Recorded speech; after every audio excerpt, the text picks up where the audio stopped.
Dhe unë shpresoj që në legislaturën që vjen realisht ky komision të mund të filloj të prodhojë rezultatet e para në këtë drejtim që do jenë në vetvete edhe korrigjime të rëndësishme të gjitha atyre efekteve anësore që kanë prodhuar reforma. Zonjë, vinte ajo fusha jote që ke më shumë për zemër, të drejtësia. Absolutisht që është një reformë e jashtëzakonshme ajo e drejtësisë, reforma e miratuar në vitin 2016 dhe krye institucioni është SPAK-u. Nuk ka vend për ta diskutuar këtë. Dhe çdo sulm që bëhet ndaj SPAK-ut dhe institucioneve të tjera është i gabuar. Por habia ime zonjë ishte që ju që prodhuat atë SPAK e tjerë bët një sulm. Kryeministri bëri një sulm dhe i shkreti Etjen Xhafa që nuk tha ndonjë gjë dhe hëngri ai pasaj që po sulmonte SPAK-un kur u arrestua zoti Veliaj. Tani, çfarë ishte kjo? Sepse ju kishit një qëndrim të caktuar, shumë serioz dhe shumë të drejtë, që ju nuk komentoni SPAK. Çfarë ndodhi zonjë? Jo, parimi është të mos komentosh vendimet e gjykatave. Dhe vendimet e formës së prerë të gjykatave. Nuk ka ndonjë parim ligjor të njohur që nuk komenton vendimarrjet të prokurorive. Sepse tek e fundit prokuroria është organ ekskluziv për ngritjen e akuzës dhe është palë përpara gjykatës, njësoj si gjithë të pandehurit që prokuroria çon përpara gjykatës. Kështu që në këtë pikë nuk do kisha asgjë për të vërejtur pse mbahet një qëndrim i caktuar ndaj vendimarrjeve publike të organit të akuzës. E kemi bërë këtë, nuk është hera e parë, e kemi bërë në komisionet parlamentare, e kemi bërë në seancat e gjata të raportimit. Shiko, nuk jam duke bërë një konsiderat të tillë, se nuk do e bëja për asnjë çështje të tillë. Sepse kjo nuk ka lidhje as me backgroundin tim, as me personin tim dhe atë që unë besoj. Është shumë e vështirë që të arrish të ruash të ndarjen dhe këtë respektin. Ne jemi demokraci liberale, sistemi bazohet në parimin e ndarjes së pushteteve dhe çdo njeri pushtet duhet të qëndrojë, të mbajë diferencën, largësinë, atë distancën e sigurisë, le të themi, me secili nga organet. Po kjo nuk është kaq e thjeshtë, sepse ka të bëjë edhe me vedijen, edhe qytetare, edhe politike. Si të doni merrni, domethënë nuk është gjë më e lehtë për tu bërë. Dhe unë mendoj që ndërsa ka ndodhur këto, ka pasur edhe reflektime në kuptimin që nuk... Pasur reflektime? Po patjetër që ka pasur reflektime, sepse ka pasur reflektime të këtilla, si ky që ju përmendët, për të treguar që një shprehje një qëndrimi të caktuar nuk mund të ta angazhojë një grup parlamentar në sulm ndaj një organi. Do ishte komplet e pa, do ishte absurde. Do të ishte absurde dhe do të ishte kundërproduktive me të gjitha atë çfarë ne kemi bërë dhe me qëndrimet që kemi bërë. Do të thënë që ju keni bërë një tërheqje si grup parlamentar. Sigurisht kemi bërë tërheqje. Ju mund t'i vini këtë emër, unë po them që kjo gjitha është një reflektim me të gjithë grupin. Nëse është mbajtur një qëndrim i caktuar, ka pasur arsye për të mbajtur ky qëndrim i caktuar.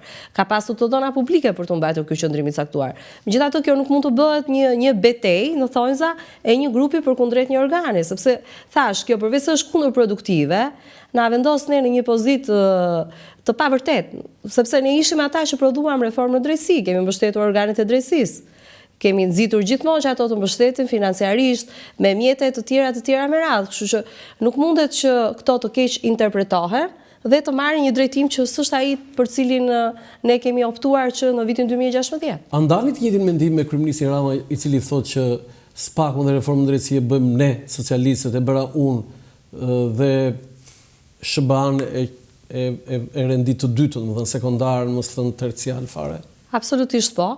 Absolutisht po, dhe përgjigja ime është e prerë në këtë drejtim. Unë ato vite kur u bë reforma në drejtësi kam qenë ministër për marrëdhënie në parlamentin dhe kam pasur mundësi të ndjek diskutimet. Kam pasur mundësi të ndjek diskutimet në grupe të Unë mendoj që ajo u bë zonjë se donte SBA-ja, ato kanë qenë aktor të rëndësishëm që kanë ndihmuar konsensusin, se keni parasysh që Partia Demokratike ishte kundër, përjashtoi këtu ligjin për vettingun, vetmi ligj nga reforma që ato e kanë votuar, por ishin ato që vonuan procesin e vettingut për shkak se dolën nga parlamenti dhe u futën në çadër, dhe ajo vonesa e shkaktuar për atyre pasoi si një vonesë në të gjithë arkitekturën e organeve që prodhoi reforma e re në drejtësi. Pra u konstituan shumë vonë organet nga koha që ishin parashikuar. Shtetet e Bashkuara të Amerikës dhe Bashkimi Evropian kanë qenë të pandarë. Nga fillimi deri në fund. Por ideja e reformës ishte e jona. Çdo gjë që lidhet me ligjet e reformës është shkruar nga ne, nuk është një produkt i sjell i përkthyer edhe i përshtatur me legjislacionin shqiptar. Kështu që ne nuk mundet që ta heqim këtë gjë, sepse kjo është thjesht e vërteta.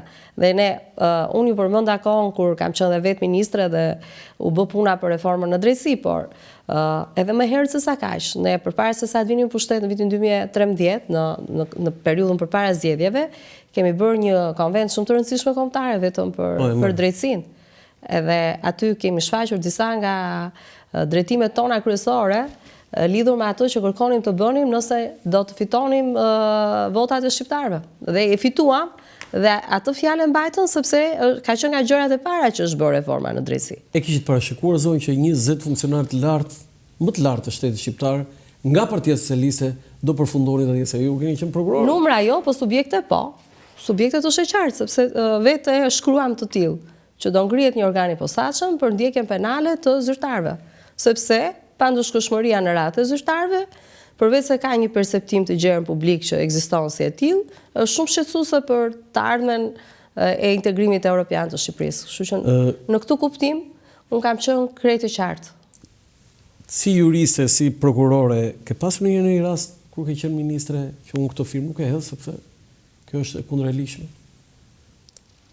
Ato janë të gjitha publike qëndrimet e mia, nuk ka qëndrime të fshehura. Ja, pa ka shkresa që juve ne nuk i dimë. Vendimarrja në Këshillin e Ministrave rregullohet nëpërmjet rregullores së Këshillit Ministrave, ka një konsultim paraprak me të gjitha ministritë e linjës, le të themi.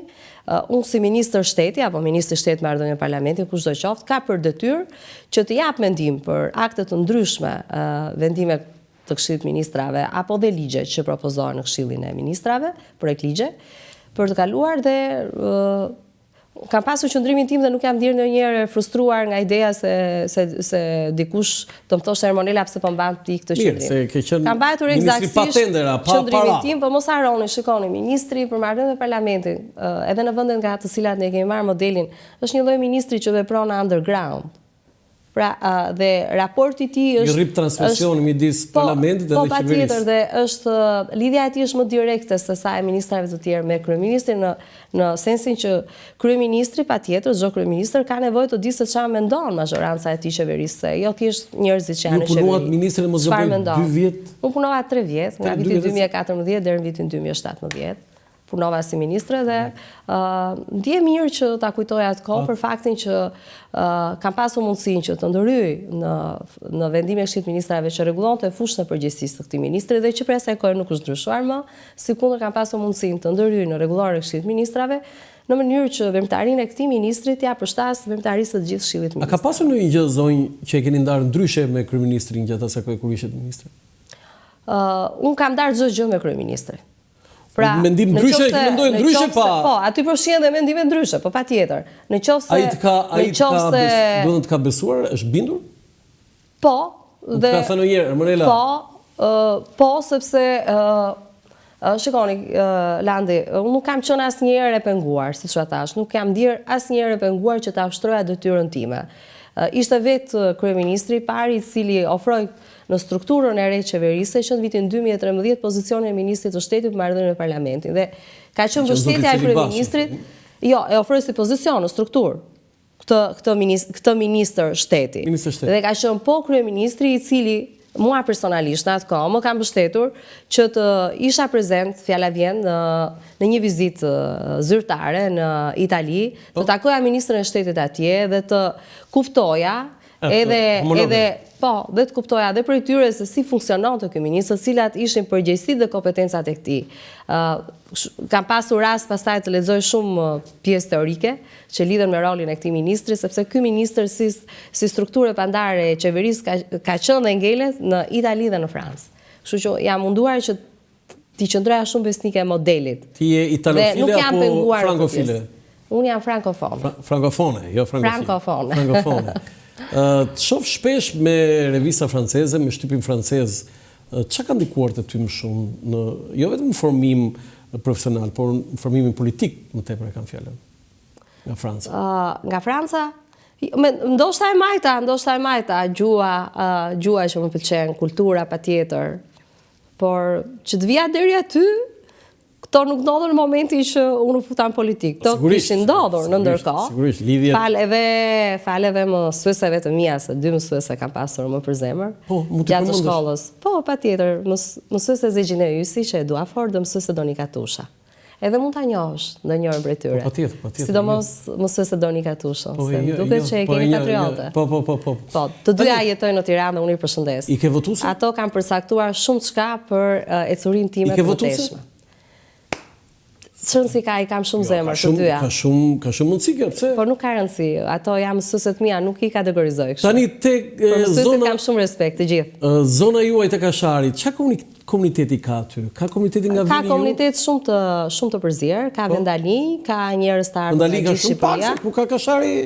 Ka, sepse është kjo pjesa e fshatrave që ne pak i njohim, Kusi, Mazreku, Kashari fshat, janë vendalin. Jo vende ku kanë po se Kashari e them gjithmonë ka një gjeografi të çuditshme, është shumë i përhapur, shtrihet në të dy anët e autostradës, je në fushë aq sa je edhe në Kodër. Sa mirë pas e mësuar. Kështu që e kam mësuar se kam 3 muaj që shkoj atje, kështu që patjetër. Unë shkoj për ditë, mundohem të mbaj kontakte për ditë me njerëzit. Të flas me to, t'ju gjenden pranë për ato gjëra që ato kanë nevojë. Veç vendalime? Po, ka nga gjithë Shqipëria, Nuk mund të shquaj një më shumë apo një më pak. S'ka një komitet që ka nga gjithë Shqipëria, ka që jetojnë aty, se kjo është më rëndësishme, ka shumë që jetojnë aty për shkak se mungojnë disa gjëra që janë bazike, si kopshtet, shkollat apo çerdhet, janë detyruar që ta mbajnë gjendje civile në qarqet nga cilat ato vijnë, apo në njësi të tjera të Tiranës. Dhe kjo do të thotë që ajo puna e madhe transformuese e bën Tiranë do duhet të vijë drejt periferive. Dhe periferiu në quajmë në Kasharin. Quaj gjithë të rrethin e madh të Tiranës që fillon me Kasharin, vazhdon ndoshta me Paskuqanin, me Dajtin. To janë disa pjesë ku ne duhet të ndërhyjmë. Çfarë u premton për një gjë konkrete kur u kërkon votën? Unë e di rrugën në për cilën duhet të ecim. E di shumë mirë. Së pari duhet të mbështesim njëri tjetrin, në kuptimin që unë të kem mundësi ti përfaqësoj dhe gjitha varet nga bashkimi i tyre dhe nga solidariteti mes tyre. Po?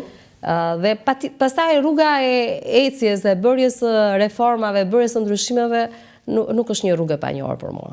Jo, e kam fjalën, ka ndonjë projekt veçantë zonjë për Kasharin aty që për Kasharin ka disa projekte të rëndësishme. Themi atë që është. Mund t'i thuash patjetër. Se shumë rëndësishme. Nuk është ato. Se ta kanë interes për këtë gjë. Por momenti në cilin jemi duke folur dhe që lidhet me disa ndërhyrje të rëndësishme të qeverisë, me disa investime, unë mendoj që duhet ta bëhet çdo njeri që banon dhe jeton në Kashar dhe punon në Kashar të vëmendshëm ndaj asaj që kërkohet, pra mbërritja tek një përfaqësim.